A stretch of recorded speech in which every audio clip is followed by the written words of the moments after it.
Yes, yes, yes. It's the Raphael Dawkins with the Combat Radio. And straight away, Pablo Diablo comes through. Okay. Yes, yes, yes. Much appreciation goes out to the Pablo Diablo, contributing to the upkeep and the good keeping of the Raphael Dawkins Combat Radio. And that's what you're in tune to. Okay. So, what are we doing today? What are we talking about today? Talking about a couple things, but primarily we have a main topic. Where are we? Where are we? Okay. A lot of people. Hold on. Let me change the screen. Let me do that immediately. Okay. Boom. Where is it? Boom. Boom. Okay. So, is that what I wanted? Is that what I wanted? Or is this what I wanted? Okay. I think that's the one. That's the one. Okay. Let's tidy that up just a little bit. Okay. I think that's it right there. Okay. Okay. So that's the main topic.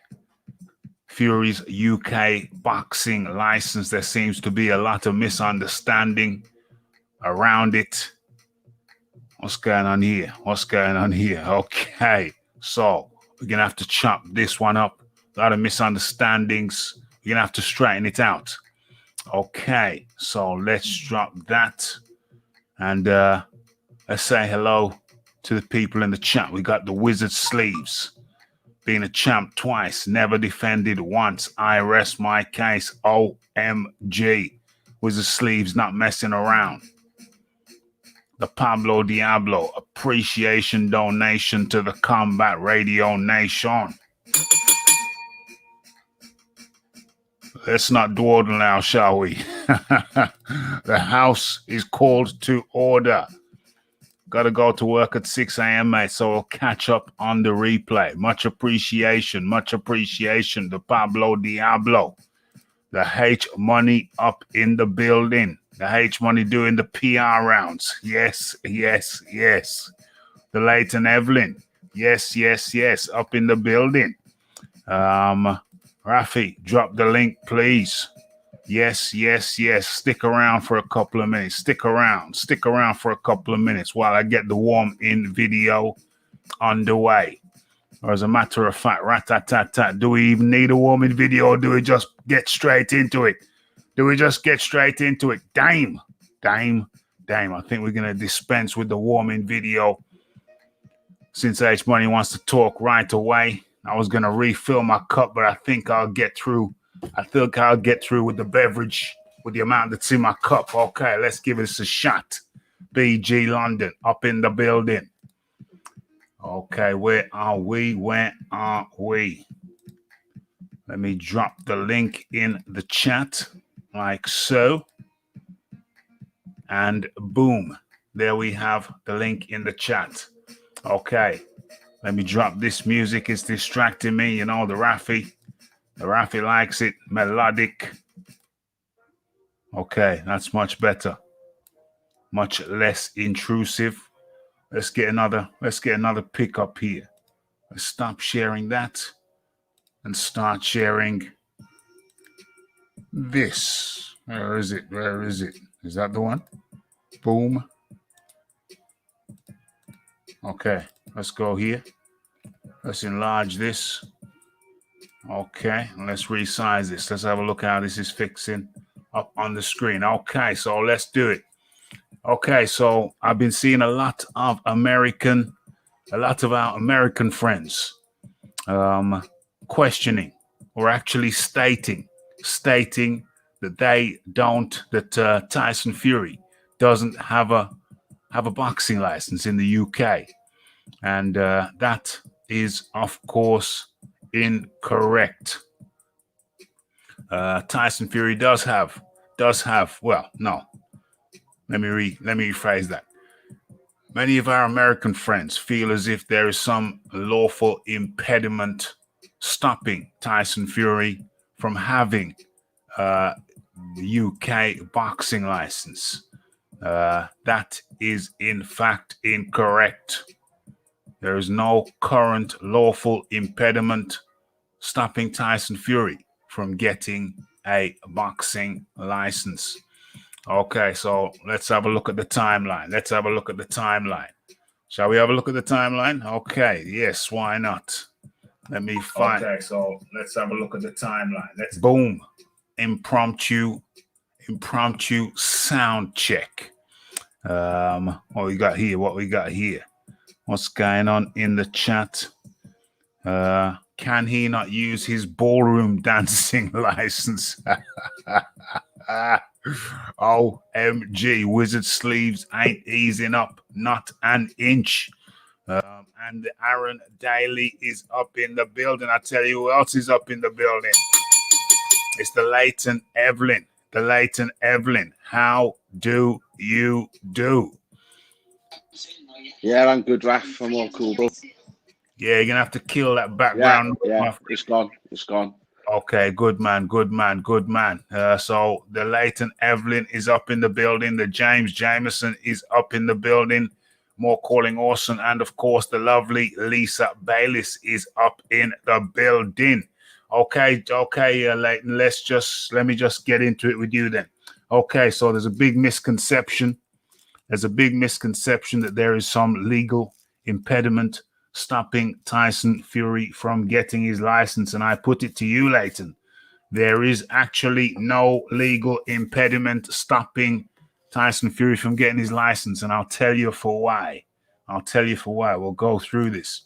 Okay, so what happened is that Tyson Fury relinquished his license. When was it? In 20. As a matter of fact, let me bring up the article so we got the chronological order, and let me drop a few of these screens. So let's be nice and clear. Let's bring up the headline. Where is it? That's not it. Have I dropped it? Have I lost it? No, here it is. It's good. Okay, so let me share this. Let's get this thing damn centralized so we can share it with the people.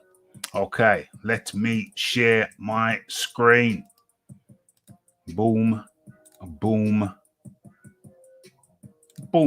Okay, so let's go. Okay, so it's on your screen now. Everybody can see that nicely.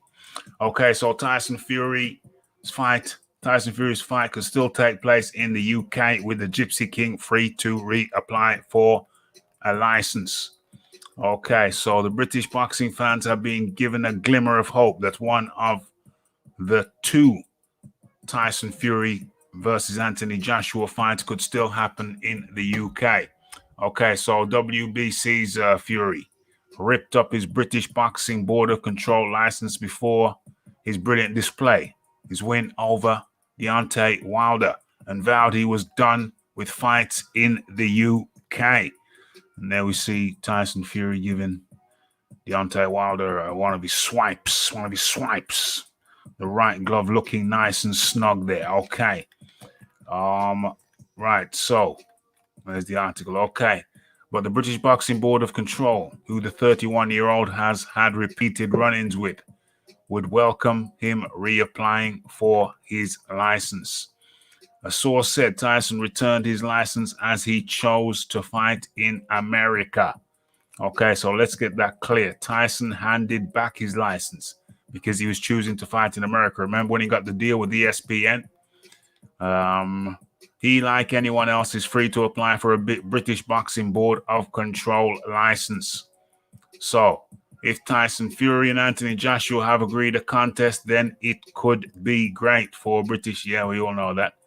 It comes as heavyweight champs reach a verbal agreement to fight each other twice this year. AJ's promoter, Eddie Hearn, has admitted the cash on offer from Saudi Arabia and US dwarfs the UK market. So the government would have to cough up some money. I think this was, don't know if this was pre COVID. This might have been pre-COVID. Days before he pummeled Wilder in Las Vegas, the Gypsy King Tyson Fury said, "I don't even hold a British license anymore. I ain't got one. I ain't got a British Boxing Board of Control license." Okay, so where are we? Where are we? Let's leave it on this graphic, shall we? Don't need the nicknames. Okay, so I think that graphic is there on your screen. Right, where are we? Okay, so Leighton Evelyn, Tyson Fury gave up his license to avoid any problems. There was the Martin Carefoot, the farmer with the boar meat that was swirling around. That had come back. That had swirled back to the forefront, and rather than risk anything, Tyson Fury said, "Yo, you know what? I'm not going to be fighting in the UK anymore. I'm fighting over in the USA. So what do I need this license for? I don't need it no more." And headed over to the USA. But there is no lawful impediment stopping Tyson Fury from regaining his UCAD license. The farmer, Carefoot, reared his head up again late last year, and that could have been a problem. But then, as quickly as he reappeared, he disappeared. So I repeat, Leighton Evelyn, there is no lawful impediment stopping Tyson Fury from regaining or obtaining a British Boxing Board of Control license. Yeah, Raph, I agree with what it is. It's like an American agenda, this is, because when you're a world champion, you could be boxing all around the world, different places. And wherever you box, you apply for the license there. So all it takes, what most people do is when they're going to fight, they get a license 2 weeks before. But they're all trying to say that he can't get one. If he was going to fight in Britain, he just apply for it 2 weeks before the fight. There's your license. If you're going to fight in Albania, you apply for a license over there. You're going to fight in Nevada, you apply for a license there. It's where you are. There's no point keeping that license if you're going to be fighting somewhere else.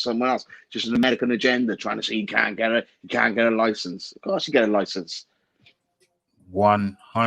100%. A lot of Americans are mixed up. They think that Tyson Fury is banned from fighting in the UK. And we have the Fight Doctor up in the building. The Fight Doctor. Fight Doctor's in the house on Rick James status as always. Shout out to Leighton. How you doing, sir? I'm still Fight Doctor. How are you, mate? Doing well. Marveloso. So let's speak on that. Let's open up with this license thing, the Fight Doctor. A lot of Americans think that Tyson Fury is banned from fighting in the UK. So unless there's an official ban on Tyson Fury fighting in the UK, then he's not. And it's just that simple. So I guess then the question is, can he get a license? Yeah, that's a logical question. Can he get a license? And it could have been sticky. It could have been sticky a few months ago when the farmer who Tyson Fury allegedly bought the wild boar meat from, when he reared his head and said that Tyson hadn't paid off his bribe. He said Tyson Fury bribed me to say this shiznix, and he should have paid me $25,000. I have yet to receive my $25,000. Now, at that point, UCAD obviously had to look into the matter, and they said that, obviously any activity with any licensed business, that would have to go on hold until the inquiry was complete. I reckon that they did pay him off, because when he come back up with his accusations, the British BBC would have had to have looked into that inquiry, and because it was his defence for his last ban, they would have had to give him another ban. So I reckon they paid him off, because all of a sudden then he just went, whoops, out the way, gone. You know what I mean? Yeah, it was a sensible thing. Pay the man his money. If they didn't pay him the first time, then that was bad form. If you have an agreement to pay a man for a service, then you're supposed to pay him for the service. But it seems like the farmer was not satisfied. The farmer said that he was not paid for paid for his false statement, and so he came back out. Resurrected. He was resurrected. He says, "Yo, you haven't paid me. I want my money." And the British Boxing Board then were obliged to look into the matter of a potential bribery. And then very shortly thereafter, Martin Carefoot and his resurfaced allegations, disappeared. He was no longer complaining that he was not paid. So one has to speculate. Well, was he paid? Did he finally get paid? Was he belatedly paid? Did he belatedly get paid? 100% he got paid, mate. Because when he come up, he was at the worst possible time that he could have done it to Fury, and he just completely disappeared.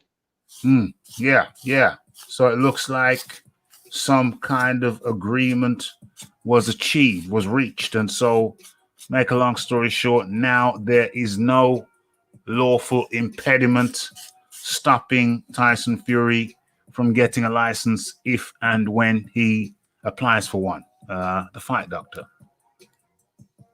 I'm sorry, what was the question? No, it's a statement. There is no legal impediment stopping Tyson Fury from obtaining a British Boxing Board of Control license.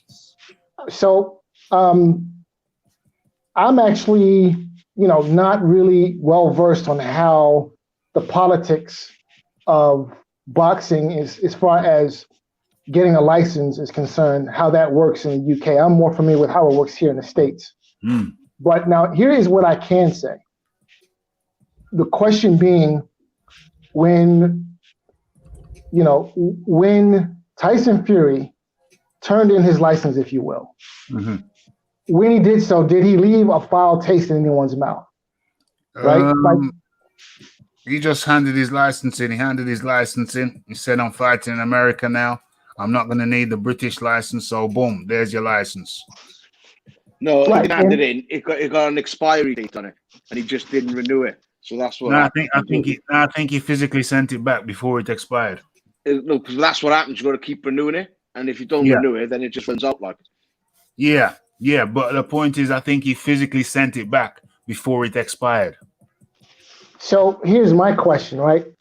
What were the circumstances? What was the context? Was he in good standing? Was there a pending investigation? Like what was going on when he decided to hand over his license? It was just he was fighting in America, so he just didn't need the British license when he was over in America. So he was saying, through the statement, him like being a showman, I don't need this license now because I'll never fight back in Britain again. That's what he was trying to do. Yeah, that was exactly what he said, and I'm sharing my screen now. Hopefully, you can see what I can see. Yep, I hold an American Las Vegas license, so it's doubtful I'll return to fight in the UK. They had their chance. They didn't treat me well. In the USA, I get treated like a superstar. Those are the words of Tyson Fury. And when was this? Let's put a date on that. Days before he pummeled Wilder in Las Vegas, the Gypsy King said, "I don't even hold a British license anymore. I hold an American Las Vegas license." So this was when? This was the second time. When was it? A year ago. So this was over a year ago. This was after the first Deontay Wilder fight. This was after the first Wilder Fury fight. This was just prior to the second. So boom, I don't think he was in any bad standing as such, but he did say, in the USA, I get treated like a superstar. In the UK, they don't treat me as well. Fight Doctor. Well, does he really need a UK license?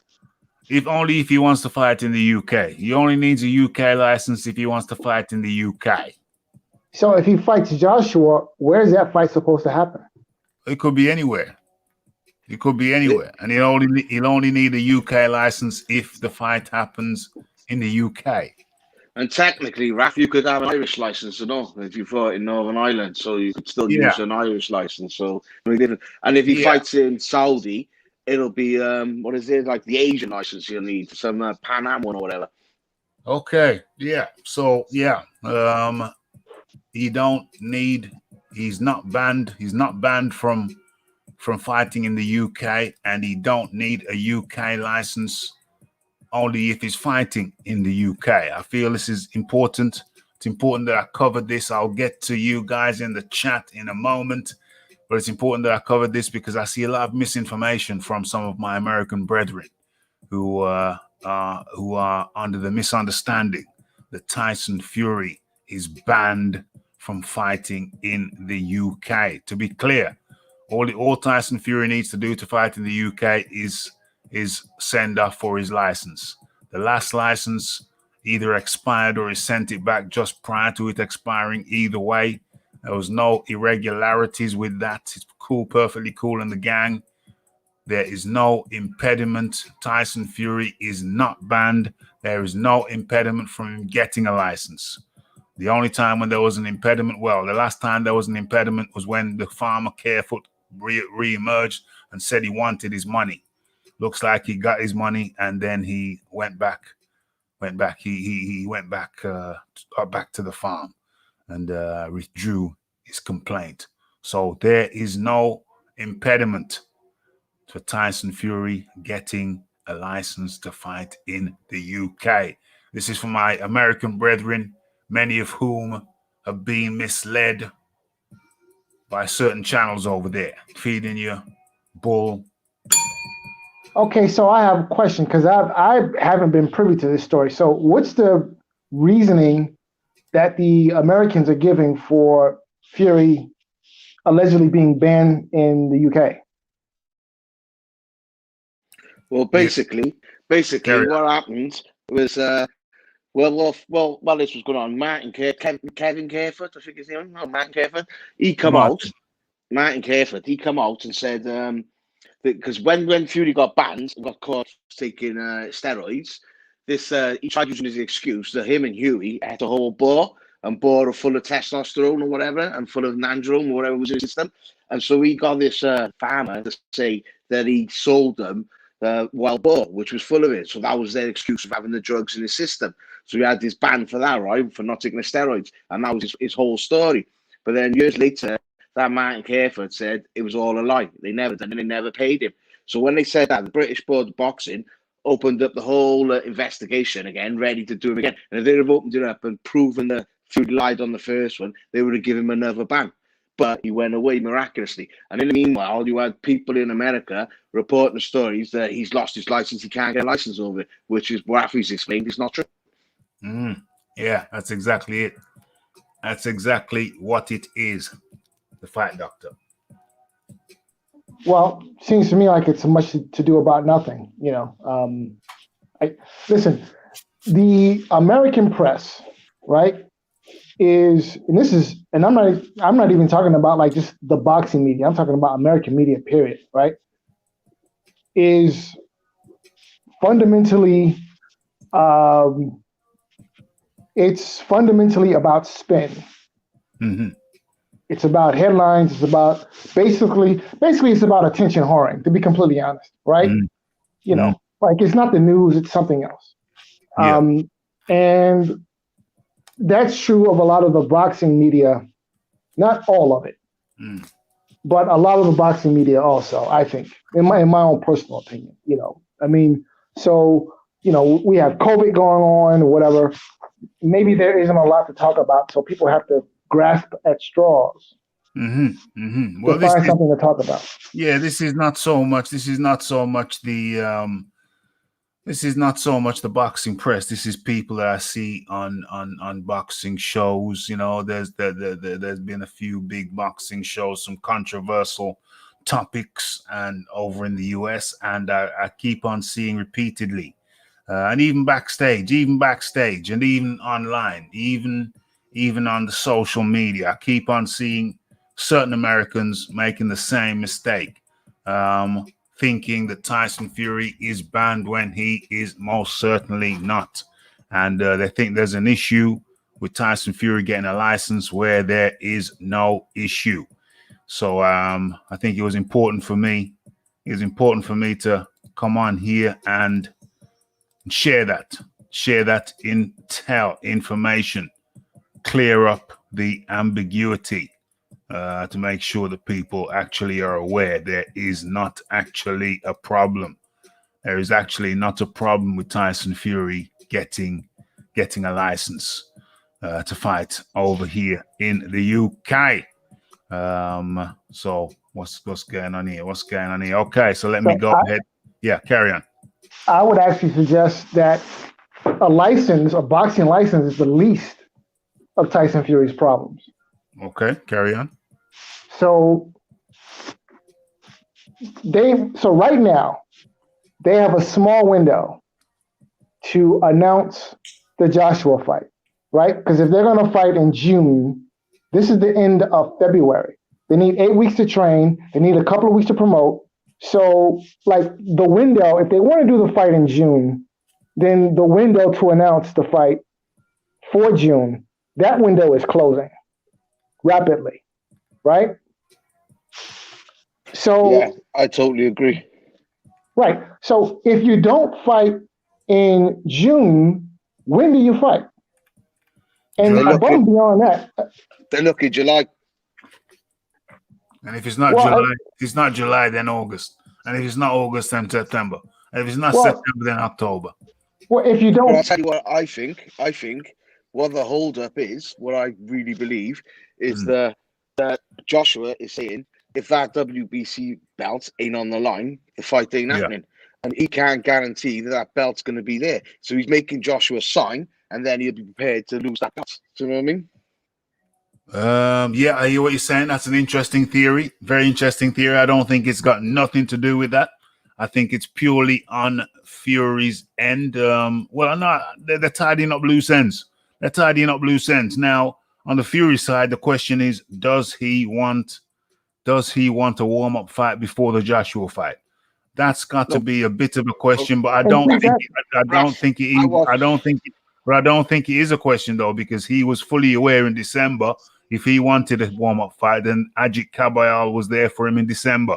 So if he forsook the opportunity to fight Ajit Kabayal in December, then to me, as soon as he said no to Ajit Kabayal, he was saying no to a warm-up fight. No, but Raph, I watched IFL interviews today with John Fury and with Tommy Fury, and they were both saying it's Anthony Joshua waiting to sign. They're waiting for Anthony Joshua to sign. Fury's all good to sign. But I'm telling you, the hold-up is the belt, because Joshua's not going to go into it blind and sign for the fight, and then something pops up with Wilder, and he's going to lose that belt. Do you know what I mean? Because Fury will just chuck that belt away. Say, go on, and go and have it. And then he'll expect to still fight Joshua. Do you know what I mean? Hold on a second. So are you telling me that the impression the Furies gave was that Tyson Fury has signed, but they're waiting for Joshua? No one signed. They're waiting for Joshua to sign. They're saying Joshua's not signing, and there's a hold up on Joshua's end for not signing. And that's what Tommy Fury was saying and John Fury was saying. They're saying he needs to just sign the contract. But the reason is, I think they're going to get him in a corner. If he signs, then next month, Wilder goes to court and he wins his court case or whatever, takes it, and then that fight, Fury will think I'll drop the belt and the fight will still happen. But Joshua was like, no, we're not fighting without your belt. You know what? I don't believe that version of events from the Furies, because that's easily taken care of in the contract.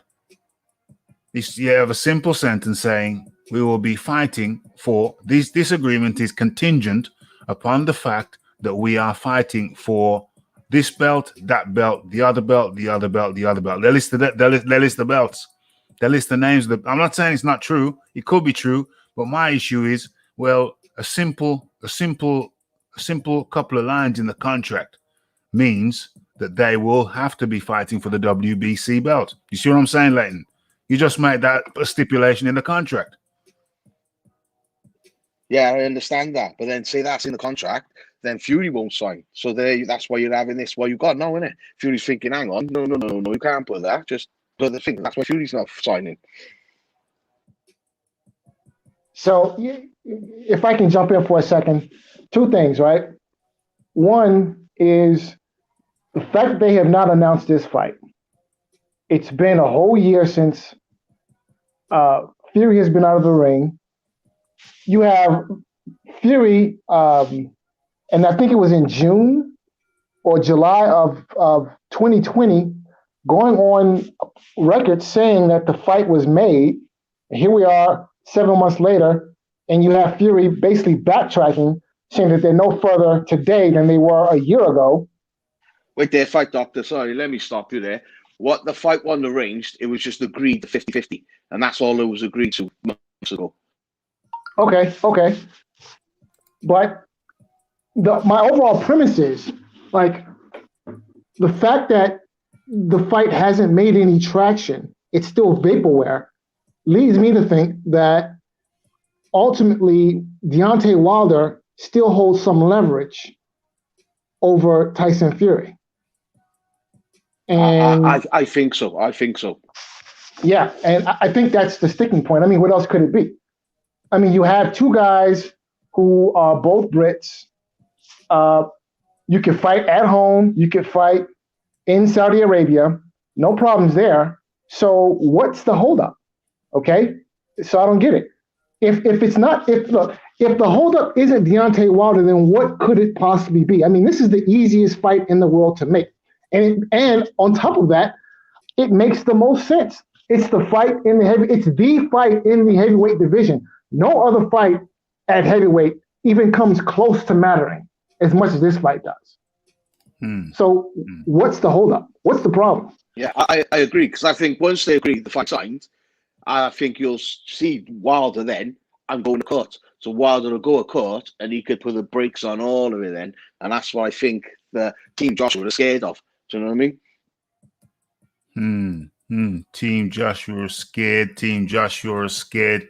I'm not buying it. I'm not buy or sell. I'm not buying it. I think the impediment, it could be exactly that. What do I think the impediment is? I think they're tying up loose ends. The fight's going to take place in the COVID era. I don't think there's any James Bond espionage going on. I think the well-written contract will ensure that the WBC belt is underlined, the WBA belt is underlined, the WBO, the IBF, the IBO. I think a well-written contract will take care of all of that. It will stipulate exactly what they're fighting for, exactly which belts are on the line. Yeah, all right then, Raph. So say, like you say Joshua pushing the contract, right? You've got to have the WBC belts in with it, right? You've got to have it. Yeah. And then he gets stripped of it. Say Boswell's going to get stripped of it, the fight's off then. So do you know what I mean? Well, yeah. Well, yeah, they can have a contingency to say what happens if a belt drops out. So if the WBC belt drops out, then Fury is coming to the dance with less. Yeah, with less in his hand. He's coming to the dance with less in his hand. So therefore, you adjust the contract because he's coming without the WBC belt. Yeah, so but Raph, you could be 3 months into the promotion, the fight's in within 2 months' time or whatever, and you're all ready to go, and everything's all the money's invested in anything, and then the bombshell gets dropped. Yeah. And then the fight's off. So all the money's wasted. And I got a feeling that Team Joshua ain't stupid. They ain't not stupid. And they are guaranteeing that they get that belt. They need assurances, the guarantees that they got that belt. And I don't think Team Fury can give it to them. That's an interesting hypothesis. That's a very interesting hypothesis. So the winner of the fight on March 6th becomes the mandatory for the WBC. So the winner of the fight on the rematch between Dillian White and Alexander Povetkin. Yeah. That the winner of that fight becomes the mandatory for the WBC. Yes, correct. So now that poses another question. Like, what does the WBC do? Are they going to enforce the mandatory on Fury if he doesn't? What I think is going to happen is here's what I think is going to happen. Personally, I think there's 18 months. There's 18 months for that fight to happen. But they haven't called it. The WBC got to call it, so they ain't going to call it. So as soon as it's done, then they call it. When they call it, then you got the time. Yeah, so it's not immediate. It's not immediate. Okay. Well, I mean, I don't know. We'll see. But I think perhaps that the winner of that fight is probably going to do everything in their power to enforce the mandatory. No. It will be mandatory. It just won't be immediate. They'll have 18 months. The WBC will have 18 months to activate it. No, usually they call it, and you got to fight within the 12 months, but they ain't even going to call it. So they'll let you be the thing, and then when they call it, it's 12 months from when they call it. Yeah. So the WBC can stretch that out. Remember, if Dillian White had beat Povetkin first time around, then it would have been immediate, something like an immediate mandatory, because he'd been waiting for how long? But as soon as, or within 6 months or something like that. But as soon as he lost, then the whole process started all over again. So it's not immediate. Yeah, it's not immediate. Yeah, that would have been a spanner in the works. I would have definitely, because if Dillian would have called it, 100%. That would have been a big spanner. So I'm still trying to do something in the background. There's a particular thing I'm trying to do, and I don't know. I'm struggling with it while I'm trying to keep focused. My mind's all over the place. Okay, but it's all good in the hood. It's all good in the hood. So what's going on next? What's going on next? Let me adjust the screen. No. Okay, there we go. I'll have to satisfy with that. It's not what I'm trying to do, but I will have to satisfy with that for the time being. Okay, let's get into the chat. See what people are saying in the chat. Sid James, yak. Well, big up Sid James, wherever you are. I was trying to premiere a vid, didn't work. Okay. Champ side, done that. Don't know what people are talking about. Fury probably serving a ban, 11 months, 12 months out. Reckons TK. What's going on here? The farmer retracted his statements. He did indeed.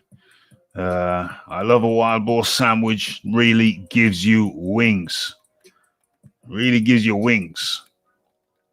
What's going on here? Boar eats a boar. Uh-oh. The floppy jab. Hit the floppy jab.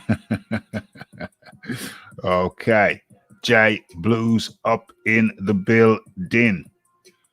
Frank Warren has a pig farm, I imagine. Feed to... Uh-oh. What's going on here? I'm talking about some feeding to the pigs. After the $100 million contract, he washed his hands with the UK. $100 million contract. You're talking about the ESPN contract, I take it. Okay, so let's have a look what's going on. So he still has 2 fights that he owes Top Rank. He has 2 fights that he owes Top Rank, indeed. And this is the other issue, right? Because, if I may, time is not on Fury's side, right? For a couple of reasons. One, because of his, past bouts with depression or what have you. And the other issue is that, I'm afraid that we may be looking at a Yuriorkis Gamboa, Juan Manuel Lopez situation. And I don't know if you guys recall, but back in maybe about 10 years ago, however long ago it was, Gamboa and Lopez were the top 2 guys at, I think it was featherweight. Mm-hmm. They were both promoted by Bob Arum. So this was a legitimate super fight, right? Because both of these guys were in their primes. And, the boxing public was calling for the fight. And again, they were both promoted by Arum. But a monkey wrench was thrown into the process by the name of Orlando Salido, who beat Lopez and denied us the super fight that would have been Gamboa Lopez. So we've already seen Anthony Joshua get knocked out by the Pillsbury Doughboy. Well, we've seen Deontay Wilder get knocked out by a different Pillsbury Doughboy, but carry on. So again, if I'm Fury, I want to get Joshua in the ring as quickly as possible, because Joshua, in my opinion, is a walking knockout. We've already seen it happen. He's a knockout waiting to happen, you mean? He's a knockout waiting to happen. Yes, he is. Okay. He's a knockout waiting to happen. I think because Bob was on Barbershop Conversation the other day, and Fred asked him, "Are you in the red or the black with Tyson Fury?" And Bob said he's in the red. So Bob ain't gonna let him fight no one else other than for his last two fights is Joshua, because that's the only way they're gonna make the money back.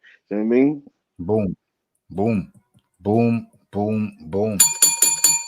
There you go. So Fury has to fight. He's got two last fights. Boom. I think we've nailed it there. I think we've nailed it. We put some polyfiller.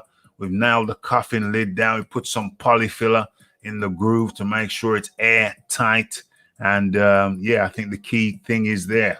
Everybody's been speculating, but I think we have found it right here. We found the silver bullet right here on Raphael Dawkins Combat Radio. We have found the silver bullet, and the silver bullet is as follows. Tyson Fury only has 2 fights left on the contract. 2 fights left on his top rank ESPN contract. Who the hell is he gonna fight instead of Anthony Joshua to maximize the income for himself, Tyson Fury, and for the company? Top Rank, or the company's Top Rank ESPN. The only 2 fights that Top Rank will be interested in, that Tyson Fury should be interested in, that ESPN will be interested in. The only 2 fights on their minds will be Anthony Joshua versus Tyson Fury. Boom, boom, boom. Nothing else makes sense. Nothing else makes sense. As a matter of fact, rat-tat-tat-tat. Can I just address the fight doctor a moment? Yeah, of course. Yeah, mate, when you said that Joshua's a walking knockout, so you think he got a glass chin, do you, mate? Did you really think he got a glass chin? I wouldn't necessarily call it glass, but he is chinny. Okay. And when you pair that with not having the greatest stamina in the world, look, we all saw what happened in the Klitschko fight. Yeah, all right? But he got walloped. Klitschko got like 40 odd knockouts in it, and he didn't knock out Joshua. Joshua's never been knocked out. Seen Dillian White, that's a knockout. He's been knocked out. You've never seen Joshua knocked out. So how can people come to the assumption that he is chinny? He's not chinny. It's a misconception. Wait, so we have seen Joshua knocked out. Who's made him look chinny? Knocked out. I mean, knocked out. So if the question is, have we seen him knocked out cold, then the answer to that question is no. Yeah, but if he was chinny, he'd be knocked out, wouldn't he? But knocked out does not necessarily mean knocked out cold. Knocked out means knocked out of the fight. That's what knocked out means. There's a misconception that knocked out means... I understand what you're saying, but what I'm saying to you, if you think he's chinny, then obviously he's chinny. He's fighting heavyweight. He would have been knocked out by now if you're chinny. If someone's chinny, you get knocked out. You don't be chinny and don't get knocked out. He's never been knocked out. Well, no, that's not true. He has been knocked out because, in fact, he was knocked out in the first... that's like saying Wilder was knocked out. Wilder was not knocked out, but he was technically knocked out, yeah? Well, and that's the same as Joshua. He was on his feet. He was standing up. He's not being knocked out. Well, again, I think we have different definitions of what being knocked out is. And again, my definition of being knocked out means you're knocked out of the fight, not necessarily knocked unconscious. Yeah, I understand that, and I agree with that. right? That's called a knockout. That is a knockout. But you're saying that he's chinny. And if he was chinny, then he wouldn't just get technically knocked out. He would get flattened knocked out. And he's never been knocked out. When he got hit by Ruiz, he went down 3-4 times and he still got up every time. And when he got hit by Klitschko, that punch would have knocked out 90% of the heavyweights. So it shows he's got a chin. I don't know why people say this. He's got no chin. Yeah. If he was chinny, if he was so chinny like you suggest the fight, Doctor, he'd have been knocked out by now. Well, it's not. It's not been knocked out by now. He's been in with Vladimir Klitschko. He's been in with Alexander Povetkin. He's been in with man like Ruiz. He's been in with Parker. He's been in with Dillian White. Guys, wait. He's been in with Kubrat Pulev. He's been in with the who's who of and the. he took Povetkin's. He took Povetkin's shot straight on the jaw. He took Dillian White shot. He took. What's his name? Vitaly Klitschko shot. Sure, he dropped down. Guys, hold on. He went down, but he got back up. So if he was so chinny, I think he'd have been knocked out by now. Well, he has in fact been knocked out. I don't understand why you guys keep alluding to him having not been. He has been knocked out. Fight doctor, don't do this. I'm trying to say to you, really knocked out cold. And if he was chinny, he would have been by those same qualifications. Fight Dr. Wilder is a knockout waiting to happen because he ain't got no real defense, man. He is a knockout waiting to happen, bro. He's a molly whopping. Wait a minute. Hold on, stop. The definition of a knockout. Guys, knocked out of the fight, right? That's your definition. Guys, hold on a second. Wait a minute. Hold on. Now, and good evening, Jay. Good evening, what up, bro? Welcome to the show. You good, yeah? Yeah, man. How y'all doing? Everything is cool. Welcome, my friend. Over here. Welcome. Well, again, you guys have a different definition of knocked out than I do. Now, according to my definition of knocked out, off your chest and we move on. Get yours off your chest and we move on. Then we'll go around the table. So, according to my definition of knocked out, we've already seen Anthony Joshua knocked out, right? Now, it's not just a question of him being chinny, which I think he is, but it's also a question of him being chinny to go along with the questionable gas tank. Now, again, if we go back and look at the Klitschko fight, and listen, I maintain that had Klitschko been 10 years younger, he would have finished Joshua, right? Just that Klitschko didn't have the wherewithal to follow up and finish the job because he was 40 years old and had been off for a year or a year and a half or however long it was. But had that been Vladimir Klitschko in his prime, he would have finished Joshua that night. Speculation, true, but he was gassed and he had him down. And he put him down hard. Now, there's no question there. So what's your point? My point Before I go around the table. What's your point? My point is the bottom line is that Anthony Joshua is the unified champion, and he will be fighting the WBC champion to unify the belt, undisputed. So it will be undisputed. We're going for undisputed. So it don't matter how chinny you allege Anthony Joshua is. The bottom line is that he's the unified champion and he's going up against the WBC champion. And once they clash, we will end up for the first time in something like 30 years with an undisputed heavyweight champion. So I don't know. You're like a blind man going up a one-way, going the wrong way, up a one-way street on that one, when you bear in mind what's about to happen. Jay. I'm not quite sure what that has to do with the topic of discussion at hand, the fact that he's going to fight Tyson Fury. What does that have to do with the fact that he's already been knocked out? We've seen him knocked out before. We have not seen him get knocked out. You're dealing with semantics. You're dealing with semantics. You're playing with semantics, and it's normally a stalling technique, but it's not going to work. Because we know that the Anthony Joshua, for as chinny as you allege that he is, Anthony Joshua, the unified champion, will be fighting Tyson Fury for the undisputed for the first time in over 30 years for an undisputed heavyweight champion. So I mean, you can complain as much as you want. I don't see how it's pertinent or germane to the fact that we're looking at undisputed. Leighton Evelyn. Yeah, Fight Doctor. Would you say Wilder was chinny? I would say at this point, that's. I would say we saw him take some heavy shots. Answer the question. Would you say Wilder is chinny? I'm in the process of answering the question. Please. I'm in the process of answering the question. Just please say yes or no. You don't have. It's not. Listen, everything isn't your life story, bro. We don't. Everything isn't black or white. I'm sorry, but it's not. Story. Can we just do a quick round tonight? It's Friday. Can we make it special? Can we do a quick round tonight? Can we just do quick rounds? Yeah, quick rounds.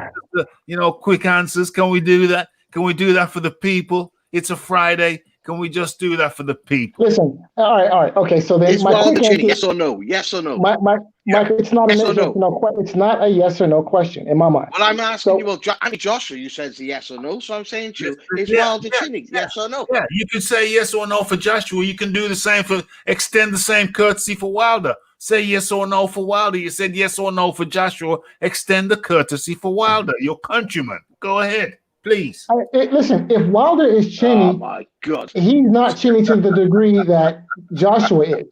Okay, and right there. All right, let me rebuttal on that. If he's not as chinny as Joshua is, wasn't he on Wobble Street off Luis Ortiz? Ortiz, who has he knocked out? Where's this big punch come from Luis Ortiz? All right, so mate. I'm glad your argument's gone, mate. I'm glad you brought that up, right? I'm glad you brought that up. So I was looking at BoxRec earlier, and So the question was, and this is a common misconception that Deontay Wilder has not faced any big punchers. And the conversation that we were having the other day, it's not an argument. It's a fact. It's a fact. He is not. Okay. All right. Well, we're gonna see that is indeed a fact. Quick round. Are you gonna bring up Harold Schooners? Gonna bring up Schooners, the big puncher. All right. So wait. So if I may be allowed to finish the point I'm trying to make. Because we're trying to do a quick round. We're trying to do some quick rounds in here, but you're trying to long the thing out. You think it's a marathon. We're trying to get some sprints in. We're trying to do some hill sprints. Can we roll with that? So the other day there was this allegation that Wilder is his career has swerved big punchers, and the evidence of that was to suggest that he ducked Alexander Povetkin being the quote-unquote big puncher. But upon further examination, Alexander Povetkin only has a 64.1% KO percentage. But he's still a big puncher. Don't be stupid. Okay, all right, okay. I'm glad you said that. If I may be allowed to finish. I may be allowed to finish. Carry on. If it's your assertion that Alexander Povetkin is a big puncher, then I submit that Bermane Stiverne and Luis Ortiz are bigger punchers. Oh my God! If I may be allowed to finish, if I may be allowed to finish, Stiverne. If I may be allowed to finish, both Stiverne and Ortiz have higher KO percentages. Oh my God! Who have they been fighting? Who have they knocked out, bro? If you were going down to your local nursery and knocking out all the little kiddies as they come out to nursery, then you're gonna have 1,000%, knockout. Let me ask you this question. Nursery kids. This dude's trying to legitimize Stiverne as a knockout monster.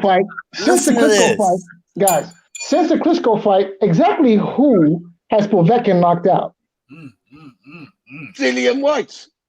Yeah, Dillian White. Dillian White had been knocked out before. Oh, man, you need to just be Dillian White had been knocked out before. So I asked again, exactly who has Povetkin knocked out? I tell you what, who has he knocked out in the whole of his career? Honestly. The answer has been answered. Dillian White, who was the mandatory for Dillian White had been knocked out before. So I'm sorry, but doing something that had already been done before is not exactly impressive. You asked the question, and the question was answered. Very, very simple. The fact that Dillian White's been knocked out. The fact remains.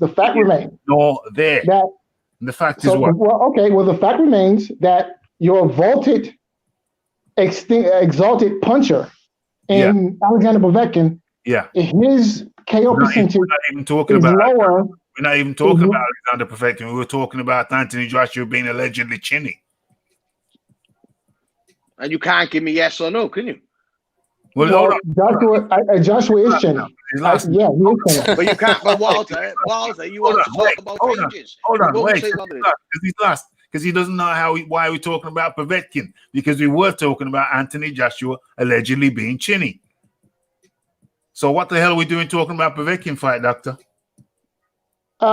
We needed to set the record straight that this whole narrative that somehow that Deontay Wilder has somehow ducked punches in his career is false. That is a false narrative. That is not true.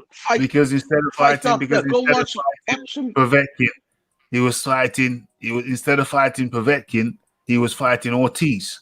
And Povetkin is a higher caliber boxer all around than Ortiz. But anyway, I'm not going to do this. I knew that we were going to get off the track, but we get back on the track. You made your allegation. We're going to go around the table. Leighton Evans responded. Jay Blues, your response to the allegation from the fight doctor that Anthony Joshua is chinny. When Anthony Joshua got dropped, what did he do, man? Did he get up and stumble around the ring and not fight back, or did he make a concerted effort to actually step forward and start throwing punches and get back into the fight? Exactly that. Two different fights, the Ruiz fight and the Klitschko fight. The Klitschko fight, he went on to win, man, by righteous knockout. So you can't say he's chinny. You can't say he's a knockout waiting to happen. Wilder's a knockout waiting to happen, and he has no skills. He's a one-trick pony, bro. He has one shot, and that's it. So the question is, out of Anthony Joshua and Deontay Wilder, which one of the two would you say is a knockout waiting to happen? Wilder. Very simple.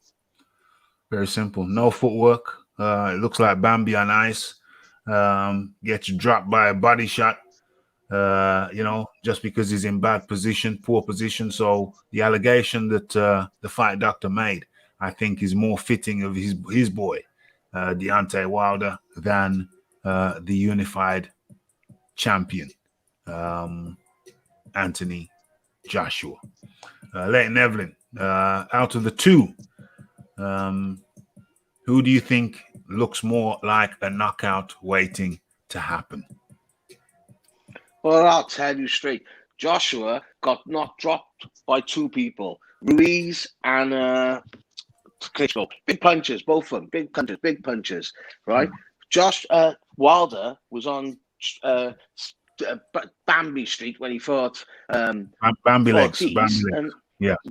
Bambi legs when Ortiz hit him, and Ortiz is not a big puncher. And if I said to the fight doctor, I'm not saying to him, but if I did say to the fight doctor, name me who Ortiz has knocked out, he couldn't even tell me. I mean, he couldn't even tell me, but I'm not saying it to him. I can tell you. I can tell you. No, we're not asking you though. It's rhetorical. It's rhetorical. Yeah, if I was, that's the same. So if Ortiz ain't a puncher and Ortiz had him on that street, why has his management team kept him away from punchers? There, because he's got fragile whiskers. It's very obvious. It's very so Brian Jennings went 12 rounds with Vladimir Klitschko. Oh, here we go. He gonna pump up Ortiz.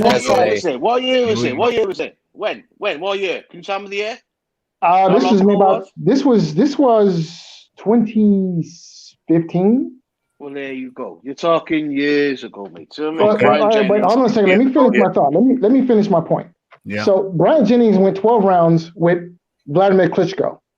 Now, can we all agree that Vladimir Klitschko is a puncher? Yes. Can we all agree that Vladimir Klitschko is a big puncher? Yeah, 100%. So Brian Jennings went 12 rounds with Vladimir Klitschko, got knocked out in his very next fight by Luis Ortiz. So this. Oh my God! So hold on a second. So let me finish. This allegation that Ortiz is not a puncher is false. Why? What did he do? Who's he knocked out? What did he do? Who's he knocked What out? did he do? He did what out. Klitschko couldn't. He knocked out a man that went the distance with Klitschko. Therefore, he punches harder than Klitschko. Hey, Fight Doctor, one real quick. What round did Jack Johnson knock out Jess Willard in? Good question. What does Jack Johnson and just No. Answer me that question. It's something you said the other day, and I think it was the 15th or 20th round. I don't remember. It's 15th or 20th. It's well deep into the fight. So he knocked out Jess Willard in the 20th round, right? Jack Johnson. Jess Willard knocked out Jack Johnson. Oh, so now you got it straight. After Wild Day, you did a little Google research, right? Good on you, Fight Doctor. Well, what are you talking about? After I did a little Google research. Now everybody knows it. Straight. No, because everybody knows it. Anybody who knows anything about boxing knows that Jess Willard knocked out Jack Johnson. So what are you talking about? You straight up said you tried to bring up Jack Johnson as a reference to your point, and you ended up bringing up. Wait. When did I wrong, son? I didn't say anything about Jack Johnson. You said something about Jack Johnson. I didn't bring up Jack Johnson. We were talking about the lineal title. You tried to bring up Jack Johnson as a point. What title did Jack Johnson defend when he knocked out Jess Willard? And I said, "Oh my God, this dude don't even know he don't even." I corrected myself. I said Jim Jeffries. Nah, go back and check the tape, son. You said it 2 times. Okay. Well, I corrected myself. And if you listen to the tape, I corrected myself. I said Jim Jeffries. No, you did. Yes, I did. I did make a mistake. I did make a mistake and say Jess Willard, but I corrected myself. I said Jim Jeffries. You're gonna have to go back to that tape and rewatch the tape to find out the definitive statement. You're gonna have to go back in the lineal chat. We did that a few shows ago. And the question remains unanswered. Which belt did Jack Johnson win or defend when he knocked out Jim Jeffries? That question remains unanswered. In the meantime, James Jameson comes in. Now, Mr. Jameson, would you like to answer that question? With a super chat. And he says Wilder has a chin like a packet of crisps.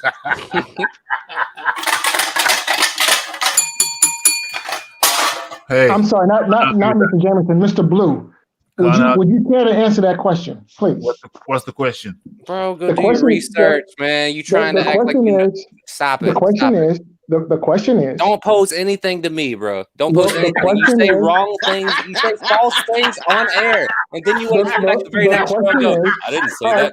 That's fine. Pose you a question. So the question is. The question is allowed to finish. Just the question is up, man. The question is. Carry on. Hurry up. The question is, hey, man. What belt did Johnson defend or win, depending on your point of view, when he knocked out Jim Jeffries? Yeah, that's the question. Tell me what's the answer then? What's the answer? So the answer is E, none of the above. That's the answer. Because there was no WBA, WBC, IBF, IBO, WBO. None of them existed. Okay. And your point is? My point is, they didn't matter then. They don't matter now. No. That's my point. No. That's to you. That you're only one man. You're only one man with one opinion. That's all. Just one man with one opinion. Okay, and that's fine. And you're right. I agree. Your view is not the consensus view. You have a view, and it is not the consensus view. Only a few people share your view. That doesn't mean that you're automatically wrong, but it's certainly. So once upon a time, you do not have the consensus view. So all right, that's fine, and I accept that. However, at once upon a time, it was not the consensus view that the world was round. So I'm not bothered that my view is not consensus. The flat Earth theory. What are you trying to say, man? Spit it out. Well, yeah. I'll follow you. I'll follow your logic. If the rest of the boxing universe wishes to think that I will follow your logic. In so much as that, yeah, it was not the consent. It was the consensus view at one point that the world was flat. Sure, that was the consensus view. And it is the consensus view that belts and accolades matter. So because one consensus view in history turned out to be wrong, it doesn't mean that all consensus views are wrong or in any way impaired. A consensus view is normally a view derived that by shared by the consensus, shared by the many. Yeah, and I'm satisfied that we're looking at the consensus view in what I'm saying and into a minority view in what you're saying. It clearly is obvious commercially that belts matter. Belts matter to identify, so the general public can identify who's number one, number two, number three, number four, etc. People want a champion. People want to know who the best at any particular discipline is. We want to know who the best Formula One racer is. We want to know who the best gymnast is. We want to know who the fastest runner is. We want to know who the fastest swimmer is. And we want to know who the best heavyweight is. So then, Rafi, I'm glad you said that. I have a question for you. If we want to know who the best heavyweight is, who determines that? Or how do we determine who is the best heavyweight? We determine it by the heavyweights fighting each other, and eventually we have a king when they So fight. then what does the WBC, WBA, WBI, IBF, what do they have to do with determining who is the best heavyweight? I mean, seriously. Because it seems to me that you can have the process of determining who is the best heavyweight without the WBC, BA, IBF, and WBO. Yeah, but that is not realistic. That is not the landscape. The landscape is that you have to get through. You have to get through those. You collect all of those belts. At one time, you probably only had to collect one belt. Then you probably had to collect two belts. Now you have to collect 3 or 4 belts. And that's the process we have to go through now. Collect the belts. We find out who's the best. And the best fight the best. And we have the undisputed. We have the king of kings. And honestly, in the meantime of being the biggest, baddest champion there is, being absolute number one, right? Being absolute lineal or the ring or WBC, whatever you put as the tip top belt, there's got to be intermediary champions, man. There's got to be there's levels to everything. Like, you can't just be WWE champion. Somebody's got to be the Intercontinental champion and the European champion. Somebody's got to hold those lower tier belts, man. Like, they still hold some worth. It's not. I can understand what you're saying, the Fight Doctor. It's not the ultimate end all be all just because you have a belt, but they hold some worth, man. Yeah. They hold some value, but I think the value that these sanctioning organizations and their trinkets have been greatly overstated. But I bet you wouldn't be saying the same thing if Wilder had 3 belts. Listen, listen, I'll be honest with you. I'll be honest with you. I will be honest with you, okay? Good point. Wilder, having been the WBC heavyweight champion, does not make him a champion. I said that then, I say that now. Okay? What? Wilder, having been the WBC heavyweight champion, does not make him the heavyweight champion. Come on, bro. Let me be on record and say that, okay? What's the standard then? What's the measuring stick? That's easy. Look, that question is easy to answer. The measuring stick is, in order to be the man, you have to beat the man. Woo. And that's when you become the man. What if the man retires, like what happened with Lennox Lewis? You can't beat the man. Well, then you establish a new lineage. So then I'll tell you what. No, I'll tell you what. I'll tell you this what already, man. It went from Italio to Chagadu. We've done this already, bro. I'll tell you what you do. I'll tell you what you do. You just keep on winning. You just keep on winning like Anthony Joshua did. I tell you what you do. You win. I tell you what you do. You win. You win. You fight Vitaly Klitschko after the guy who beat him fails a drug test and retires. Yeah. So that's a no contest. So you go and fight Vitaly Klitschko, and then you beat the man. So Anthony Joshua beat the man, because the man you're talking about who beat the man immediately had to retire under a drug ban after he beat the man. So that's a no contest. When Tyson Fury beat Vladimir Klitschko, that was a no contest. Yeah? No contest. I'm sorry, but sir, we have to deal in. Joshua was the man who beat the man. I put that to you. And when Klitschko fought Fury, there was no VADA tested. But when he fought Joshua, there was VADA tested. That's right. That's right. So Anthony Joshua is the man who beat the man.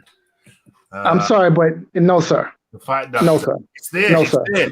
I've No, drawn sir. it out to you. I've drawn No, it sir. out to you.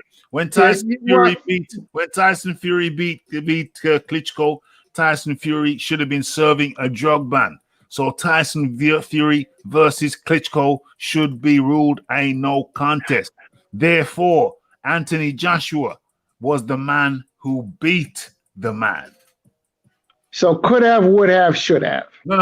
Could have, would have, should have. That's exactly what Rafi, we have to deal in the facts. that's what just happened. That's what happened. No, that is not what just happened, because That's you're exactly sitting what over here talking about what should have been, what could have been, instead of talking about what was and I'm what telling is. you what happened. I'm So telling you what happened.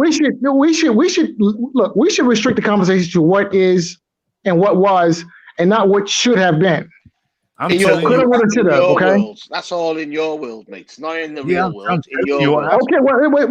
Okay, when did should have been become the real world? Well, What listen, should have been? When did the that become the real world? The only thing, Because if we're going to talk about the real world, then we have to talk about what actually happened. the only thing, this in the story that I outlined to you, the only thing that didn't happen was that the Fury versus Klitschko fight has not been ruled a no contest. Everything else in that story happened. So the Fury, all right, so then let's deal with the facts, okay? Now, we can all have our opinions, we can all speculate, we can all talk about what should have been, but at the end of the day, listen, when the IRS comes calling, the IRS doesn't want to hear about what should have been, all right? They don't want to hear that, okay? The only thing the IRS wants to hear is, when are you going to pay us? Pay me. You think you're saying that no one's a you champion? that No, story. I don't listen to you, Fight Doctor, because you're saying no one's a champion. In that story, everything I told you in that story happened apart from the Klitschko v Fury fight was not ruled a no contest. Everything Okay, else. so then what happened in the Klitschko versus Fury fight? What happened in the Klitschko versus Fury fight? Yes. Fury, who should not have been fighting because he just popped dirty in his previous fight, so he should have been serving a 2-year ban. This was 6 months after he popped dirty. He was fighting Klitschko, and that should not have been the case. But Klitschko knew he was dirty. Klitschko knew he was dirty. Question was, he wouldn't have fought him. He wouldn't have fought him. Klitschko knew he was dirty. my question is, what happened? What actually happened? Well, what happened? What is the reality of the situation? What happened is Fury fought and he beat Klitschko and in a fight which should be ruled a no contest. So how do the record books record that contest? It should record it as a no contest. No, that's not the question, sir. The question is, that's what I'm how telling do you. the record books record that contest? It says it's a win for Tyson Fury, but it should be a no contest. So what is the reality of the situation? That's why Klitschko didn't get his rematch. Klitschko should have had his rematch. Guys, you guys are still dealing with hypotheticals. You guys are still dealing with hypotheticals. No, he should have had his rematch. They have facts. He should have got his rematch. But he That's couldn't because he was banned. Yeah.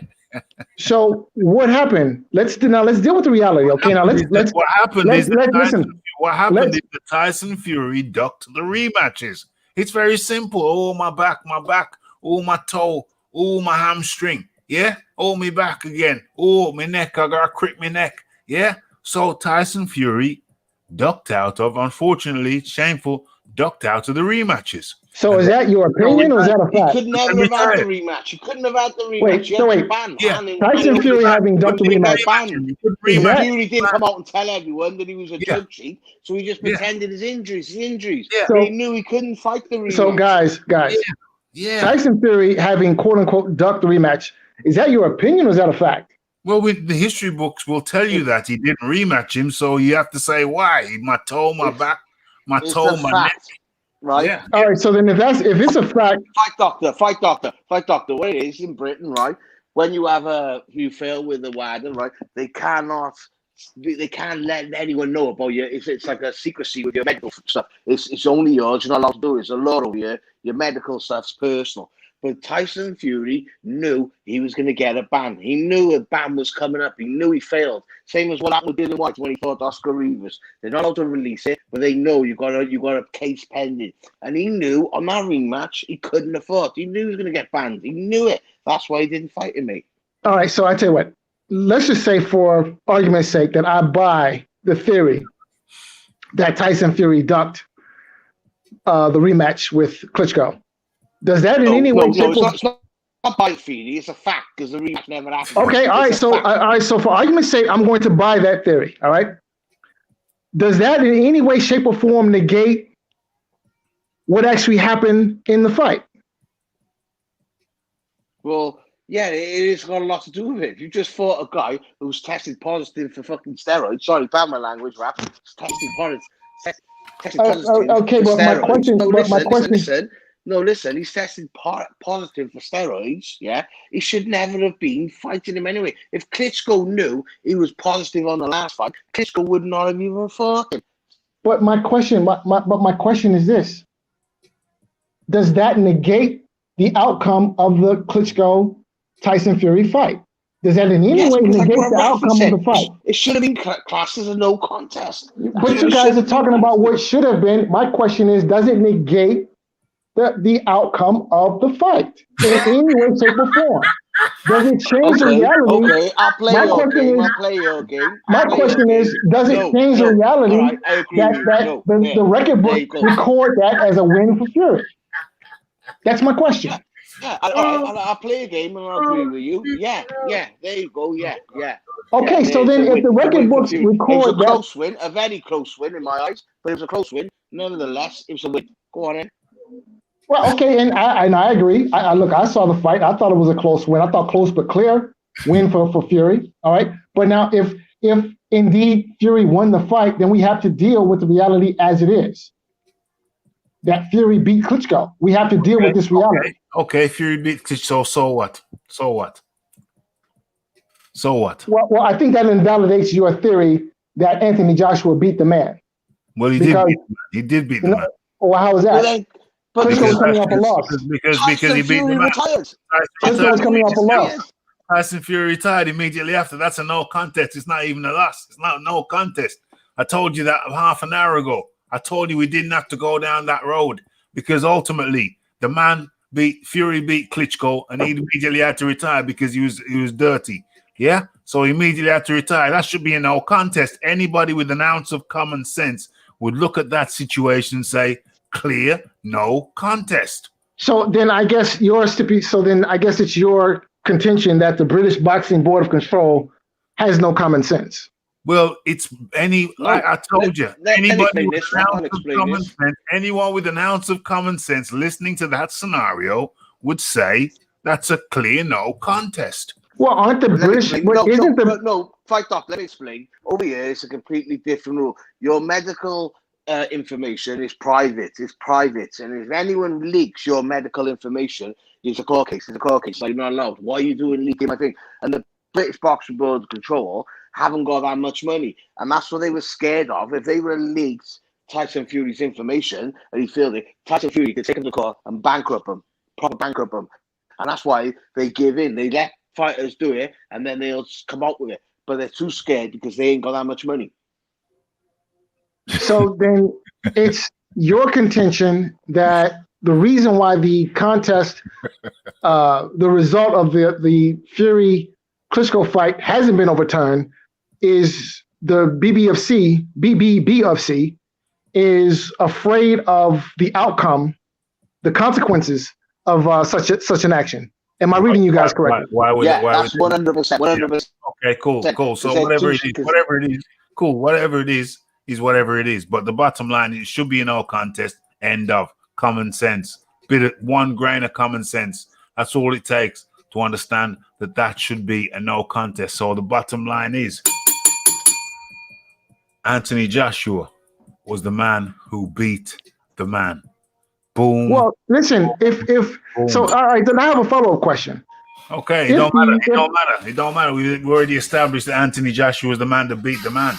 Okay, and that's fine. Then that's fine. All right, so we can roll with that. So Anthony Joshua beat the man. We can roll with that. So here's my follow-up question. Yeah. Here's my follow-up question.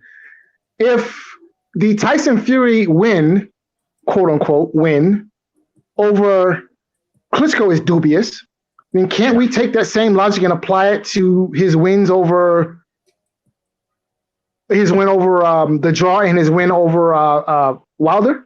Well, no. Why can't we take the same logic and apply it to the Wilder fights? No, we can't apply it because the Fight doctor, I will. I will. strict I agree testing. with you there. Yeah, I will. but testing. I mean, it seems to me that what's good for the goose is good for the gander. Testing is And stricter now. Testing is stricter now, so I think it's less likely that what happened before would happen again. So I think because we certainly have evidence of cheating in the rematch. We have Fight evidence doctor, of that. I agree with How? you. Fight doctor, I agree with you. The thing is, How? What evidence? Wilder What was so evidence have we got? stupid to agree to be his friend and treat Fury like he bought Fury out and for Fury was a cherry pick. But he don't know the history of what Fury was about. And it's bit him in the ass, mate. It's bit him in the ass. Any good win that Fury has, there's some type of controversy about it. There's some type. Do you know what I mean? I agree with that, Fight Doctor. Yeah, well, I mean, there is some. Listen, look. So the conversation we had the other day, Rafi, we did establish, and I think you agreed. We established that Tyson Fury is indeed not above cheating. Can we all agree? Yeah, that's correct. Yeah. Okay. Now, let's just take a critical re-examination of the left glove, Tyson Fury's left glove in the rematch. Now, let me preface this by saying I'm not accusing Tyson Fury of cheating in the Klitschko fight or in the Wilder rematch. Let's go.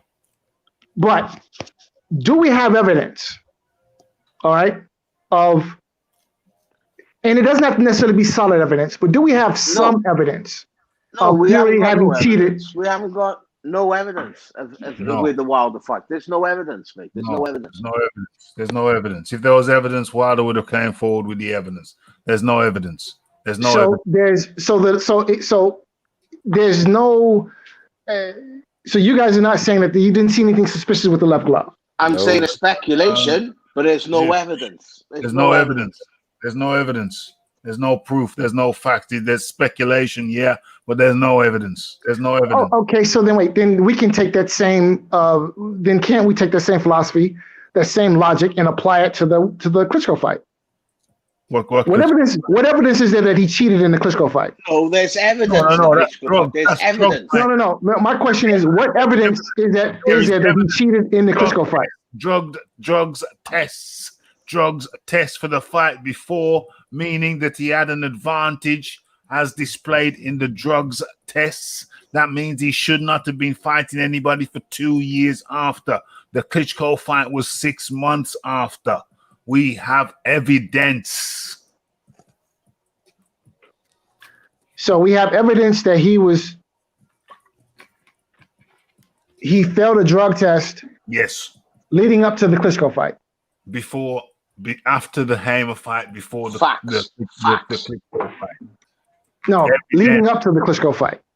After the after the contracts were signed, he failed a drug test. Positive for the Hamer fight. He tested positive for the Hamer fight. Okay, well, my question is, my question is, between the time that he signed the contract for the Klitschko fight up until the actual day of the fight, did he pop dirty?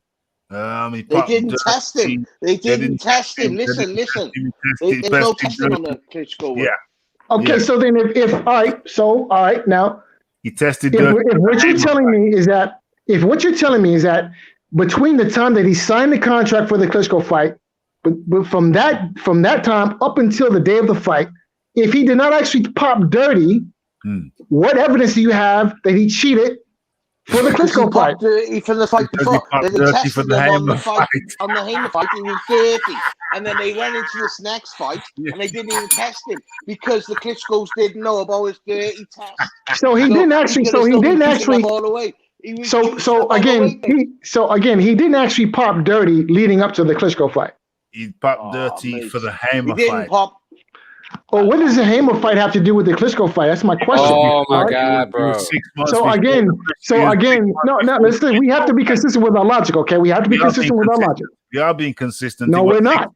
No, we're not. Because listen, if you want to say that he 6 months before the Klitschko fight. It was 6 months before the Klitschko fight, and he shouldn't have been in the ring after the Hamer fight for 2 years. Okay, so you carry on, you take some advantages when you use the source. Okay. So here's my question. It's very simple. You're hilarious. You are. Did he pop dirty before he signed the contract or after he signed the contract? He to wasn't fight Klitschko? tested, mate. We're He not going wasn't to, we're not going to tested. answer that question again because we have answered that question on multiple occasions, and you know what the answer is. So The answer to the question is he did not pop dirty after he signed the contract to fight Klitschko. Am I correct? Okay, so he popped dirty for the Hamer fight, which was 6 months before the Klitschko fight, which means that after the Hamer fight, he shouldn't have been in the ring for 2 years. So, but that's not evidence that he cheated. If you're not tested, how can you pop dirty? Gentlemen, 6 months absence later, of evidence is not evidence of absence. Okay, so having said that, just because he popped dirty for the Hamer fight does not mean he cheated for the Klitschko fight. All right, you have to have evidence. Very potent. Yes, it He does, he already bloody well cheated. He already bloody well cheated. So it's in your system for how many months? So that would definitely cover the Klitschko fight, and then you got the advantage that it gives you for a prolonged period. So that's why they ban people for 2 years. Okay, so with this fight, with the Klitschko fight being only like 6 months after the Hamer fight, then obviously he was carrying in an advantage of having used PEDs in prior months. So you have to be dumb. You have to be dumb if you can't understand that. If you listen, guys. But this begs the question. If indeed he popped dirty for the Hamer fight, as you say, yes, he did, and he was supposed to have been suspended for 2 years. Yeah. Why was he not suspended? Because I told you, we go back to the Mountain Careful. His excuse was he had burn meat, and they were okay. So that's some official business. That's some official business between him and his legal people and the board, the British Boxing Board of Control and their legal people. So it was a protracted case that went back and forth, but that's still irrelevant to what is germane and what is central to all of this chat that you, the fight doctor. Hold on. You, the fight doctor, you tear threads off and you go on a merry dance in multiple different directions, dancing through the fields of magic mushrooms. Yeah, merrily as you go, veering from one topic to another topic and further and taking you further and further and further away from the central and the core themes. Yeah. And then the central and core theme is I have to bring you back to reality. I have to get you off that field of mushrooms. I have to summon you down from that mushroom infused cloud. Yes, I need you to bring me back to the flat earth camp. Yes, bring me back to the flat earth camp. Right, exactly. The world isn't round. The world is not round, it's flat. You're right. You're absolutely positively right. What was I thinking? The mushroom infused clouds that you dance on merrily as you tiptoe through the fields of I got it, right? You sound a very intelligent guy. You sound an intelligent guy. How do you not get a simple grasp of life? Oh, shizzle. So listen, Rafi, that's why I come on this show, because I need for you to rein me in and remind me that the world is indeed flat. Yeah. And to dismiss this whole the world is round, actually spherical shape, nonsense. That's nonsense. It doesn't make sense. I just need you to not dance in the field of mushrooms so far away from home base. Yeah, we have a central core theme that we're talking about, but with you and your merry dancing in the fields of magic mushrooms, it takes us so far away from the core and central themes. It's my job to bring you on back, summon you on down, summon you back, and remind you this is what we're actually talking about, not some hypothetical, some whimsical, some whimsical themes. Yeah, every one of your questions I've answered with He common does it all the time, Raph. He goes over He there, does it goes every over the time. rock, He does it and every back on the time. river. That's his thing. That's his thing. That's his thing. It's his thing. And it's a challenge. It's a challenge to bring it back to the core theme. Because every question, every curveball that you threw, I answered, and Leighton answered, and Jay Blues answered very simply. You say, what is the argument for Fury versus Klitschko being a no contest? I give it to you very, very clearly, without ambiguity. You say AJ has is chinny, but then we look at that and we say, well, look at the people that he's fought, and you say that is chinny. I put it to you, that is far from chinny. What else do you say? You've come up with various different theories about lineal, and we're talking about that tomorrow. By the way, folks, we're having a discussion about lineal tomorrow daytime, about 3 or 4 p.m. UK time tomorrow afternoon. We're gonna have a little bit of a round table. Everybody invited, definitely the Fight Doctor invited. We're gonna chop up lineal. We're gonna try and do it in a nice and concise manner. No rambling, and that's another job I have when I'm trying to manage the show. Trying to keep things nice and concise, but concisely. The whole central core, the whole central theme of this thing was talking about Undisputed, Rafi, and Rafi, a lot of the Americans, a lot of my American friends have a very, very hard time dealing with this. I notice a lot of my American friends aren't coming around so much anymore because they're hurt. I realize they are hurt. Their man is out of the picture.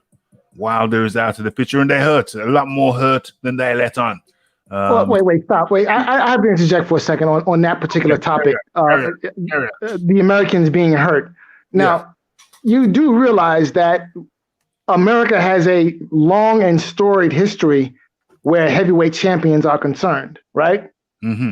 And in the whole scheme of things, you guys have just a little instant in time. I mean, you've got Lennox Lewis. Really? I mean, seriously, if we're gonna have that conversation, the heavyweight division, right? Yeah. You guys have Lennox Lewis. Mm-hmm.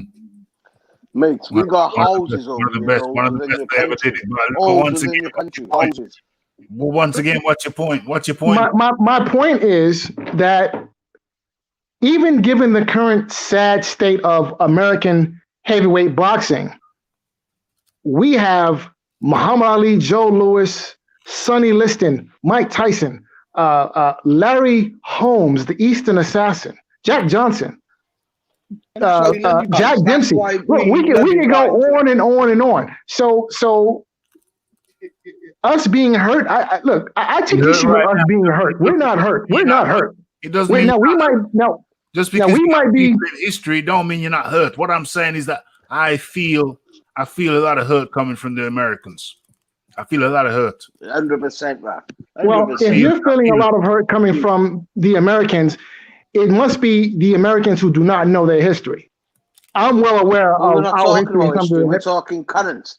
We're talking about current right now. People are hurt. Your champions over there, we loved your champions. But when we got our champions over here, you just want to hate. Listen, I was a huge Lennox Lewis fan. Now, listen. I will agree with you guys that Lennox Lewis got a lot of hate from this side of the pond, and in my view, it was unjustified. It was unfair. Yeah, because Lennox Lewis is a legitimate great heavyweight. Okay, but listen, I'm trying to keep this thing on the straight and narrow. What I'm trying to say is, before we go off on a different tangent, I feel a lot of pain coming from the Americans, and the Americans are trying to keep the pain inside, but I feel the pain. And so they're grasping on for straws like now. They're grasping on for straws, hoping, wishing, praying that there's going to be a stumbling block in the way of this undisputed UK fight. They're hoping, wishing, and praying. Many Americans, not all, but many, hoping, wishing, and praying that this fight doesn't happen, and that somehow your American Deontay Wilder gets back in the picture. And it's unfortunate, it's unfortunate. I think that it should be a time of celebration. We celebrated your champions, many of your champions. It should be a time of worldwide celebration. Now we got the battle. You guys did not celebrate Deontay Wilder. No, certainly not him. What's there to celebrate? What is there to celebrate? Bermain Stavern, the great puncher, the great knockout king of all times. Yeah. So Bermain Stavern has a higher KO percentage than Alexander Povetkin. That's against who? Oh my God! That's a fact. He's fighting bums. That's a fact. Fighting bums. So it becomes a non-fact. The fact becomes a non-fact when you realize that you're comparing good fighters with bums. But anyway, back on the straight and narrow. Are we really arguing about Bermain Stavern? Are we really going to argue about Bermain Stavern? He's trying to. It's not going to work. It's not going to work. It's not going to work. But we've got to stick to the straight and narrow. We've got to stick to the straight and narrow. And on the straight and narrow, we see that there doesn't appear to be any lawful impediments about Tyson Fury getting a license to fight in the UK. Remember, that was the core. That was at the heart of the thing. And whether Deontay Wilder does have a fingertip hold in the whole scheme of things, in the possibility, is there any chance for him in the contract, which appears to have expired? Well, so in fact, Joshua and Fury have not announced the fight. What did you say? Joshua and Fury have not officially announced anything. No, they haven't officially announced anything. I haven't said they officially announced anything. Nobody said they officially announced anything. Well, so then the question that needs to be asked is why? Or more importantly, more important than why, how? Not even that. The question is to be asked is let them get the contract right. Let them get. Sir, that's not a question, sir. That's not a question. That is not a question. No, well, the statement to be made is let them get the contract right. They're writing a bloody contract for Undisputed. That doesn't happen every day. It might take a few drafts. It may take a few drafts. I'll tell you what. Do you feel up to a wager? What did you say? Do you feel up to a wager? Yeah, sure. I'll do a wager with you. I'll bet you. I love a bet. $10 US. Yeah. That $10 US. Yeah. That Fury Joshua does not happen next. Okay, does not happen. I'll clarify that. Does not happen in 2021. No. Does not happen next. Yeah, does not happen in 2021. I think it will. No, sir. Oh, wait. Rafi. Yeah. Wait. Now you just got done lecturing us on how there's nothing that's impeding the fight from happening. Yeah. And that we need to let them get the contracts right. So you have your bet. I will take a modified bet. Leighton will take your bet. I will take a modified bet. What is that I smell? I don't know. What's next to your nose? Whoever wins, I'll pay Raphael. It smells a little bit like chicken, to be completely honest. Now, I'm vegan, so I don't eat any chicken, but that's what I'm smelling right now. Okay. I'll say it's next. I'll say it's next. I'll bet you $100. I'll bet you $100, and I'll pay it to whatever I want. I'll pay you. I'll bet you $100. All right. So Leighton, we have a gentleman's bet. $10. Yeah, there we go. Leighton, we have a gentleman's bet. If Tyson Fury fights Anthony Joshua next, I owe you $10. $10. Right, yeah. And if he don't, I owe you. All right, I'm on with that. All right, Rafi. My words, my bond. I'll pay you up. Yes. Rafi, are you going to step up to the plate and meet this challenge, or? I've already told you the bet which I will accept. I'm very conservative when it comes to expenditures. Now, sir, fight doctor. If I win, don't pay me. Just pay a super chat to Rafi. Yeah. Yes. And the same deal. Same deal on my end. Yes. Okay. Super chat back. Thank you. Super chat back. That's how we do it. That's how we do it. Okay. Now, Mr. Dawkins, I'm not actually done with you, sir. I'm not done. We're not done. Don't duck me, son. No, Don't duck me, son. I've already told you the conditions. Don't duck me, son. I'm calling you out. I've already told you the conditions. Meet me in the center of the ring. I've already told you the conditions under which I Put accept. your money out. As I recall, the last time we bet, you set the terms and conditions. I don't recall that. You'd have to. I don't recall. So then let me please allow me to recollect for you. Listen, I'm just declining. I'm declining your offer. Very simple. But I will accept it. The revised offer that I made. I made a revision. And if you accept the revision, that's all well and good. If you accept the revision, but my revision is the fight will happen in 2021. I tell you what, let's do this. Let's be democratic about the process. Yeah. All right. Let's pose the question. Let's pose the question to the chat. Okay. Should Mr. Dawkins take the fight doctor's wager? Yes or no? No, I've already told you. What I find acceptable and not acceptable. But I'm just curious to see what the public thinks. No. I don't need that interaction. Raph, I'll take your bet. I'll pay $20. I'll pay $20. I'll take Rafi's bet. Okay, there you go. There you go.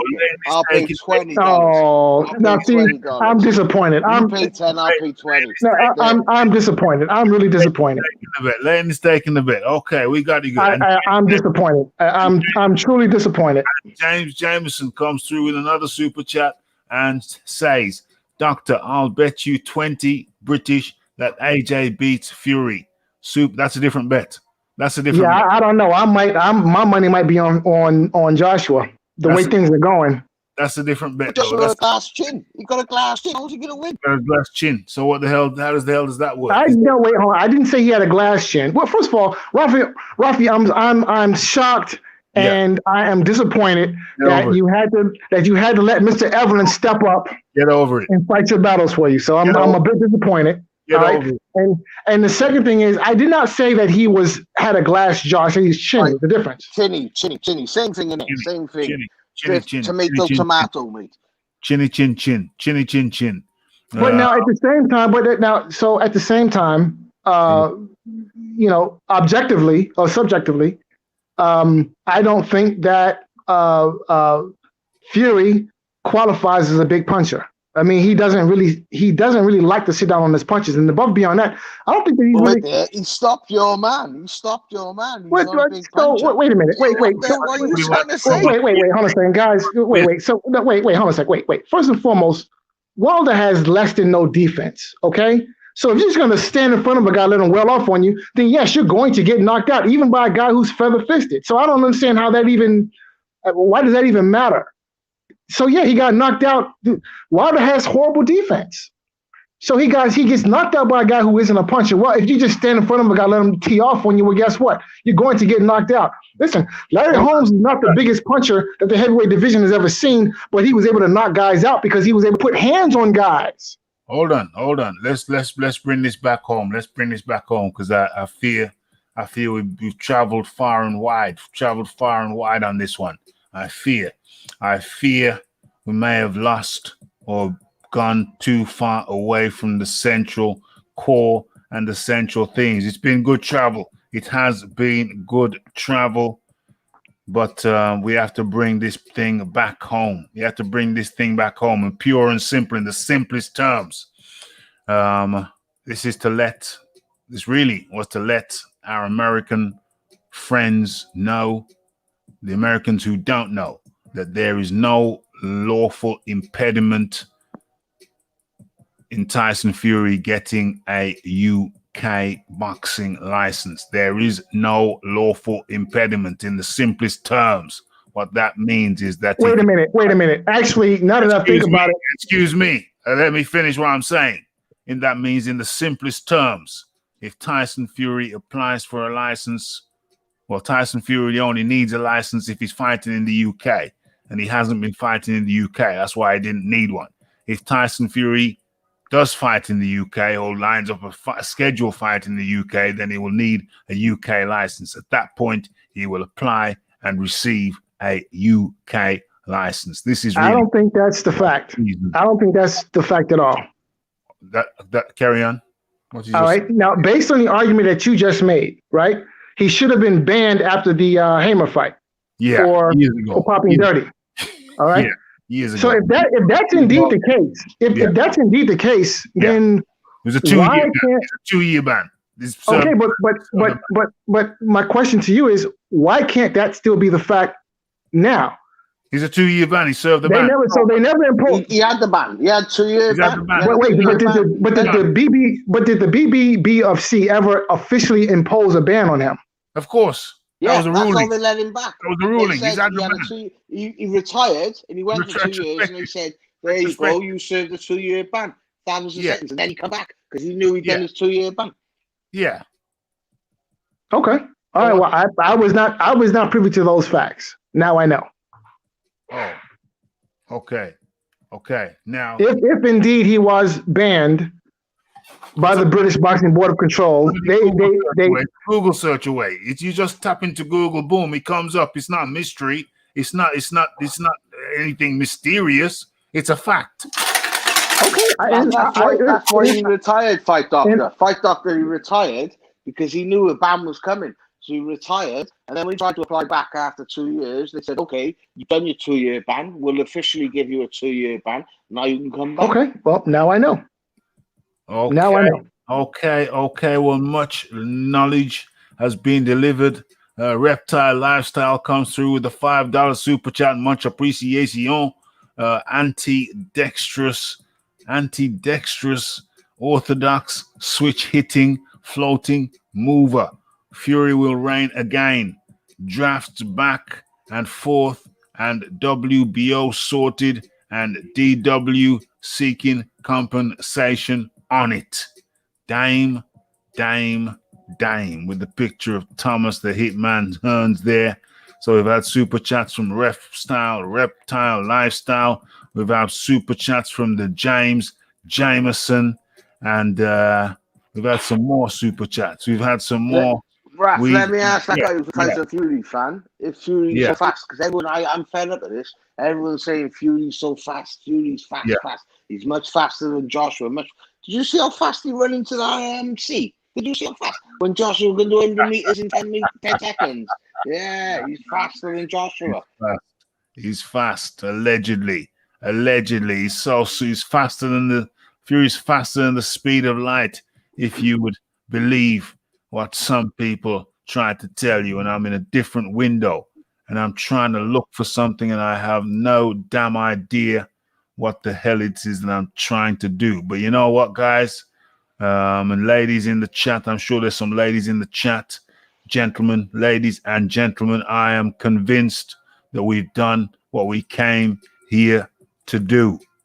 We've gone a little bit over time. I was thinking 1 hour 30 would be superb. We've drifted over just a tad, but I think we have successfully done what we came here to do, and it was to demystify the situation around Tyson Fury and his eligibility to fight here in the UK. There is no hindrance stopping Tyson Fury from fighting here in the UK. We went around the houses a little bit. We went here, we went there, but hopefully we ended up bringing this thing back home and ending it on a nice, cohesive note. So, yeah, we took you on a merry, merry dance. You went on a merry, merry dance with the Fight Doctor through those fields of magic mushrooms. But hopefully we brought you back home too. And I think it was a good one. Much appreciation for everybody who came here. Much appreciation for everybody who went the extra mile and hit that super chat button. Keep the thing flowing nice. Keep this thing flowing nice. Want to give a shout out to everybody who took the time to smash that like button. Everybody who took the time to hit that share button on social media and on here too. And everybody who took the time just to come here everybody who took the time to hit the link and jump on the panel. Much appreciation goes out to you all. And I think at this time I'll go around the panel and express my thanks and appreciation and let the guys have their final say. Final words of the night. Jay Blues, final words of the night, my friend. Yeah, much love and respect, Raph. Thanks for having me on, bro. I always enjoy playing with madness. 100% playing with madness can be so dangerous. It can be frustrating, but I think it sharpens the mind. I think my mind is getting sharper. I can see through some of the craziness now and just cut past it like a sharp cutlass cutting through the weeds. Most definitely. Always good to sharpen the mind and get a few laughs, man. But 100%. Everybody take care. Have a good night. Peace out, man. Peace out goes to the J Blues. And then there was two. Leighton Evelyn. Let's have your final words, my friend. Thanks for jumping on, by the way. Great talk. Yeah, great talk, Raph. Love's been on your show. You know, as usual, being there for day one with you. In fact, Doctor, I appreciate you. I really do. Because you keep saying me. He goes over the hills, over the mountains, and he comes back down the river. Do you know what I mean? All the time. But I do appreciate you, mate. I do appreciate you. Swear to God, I do.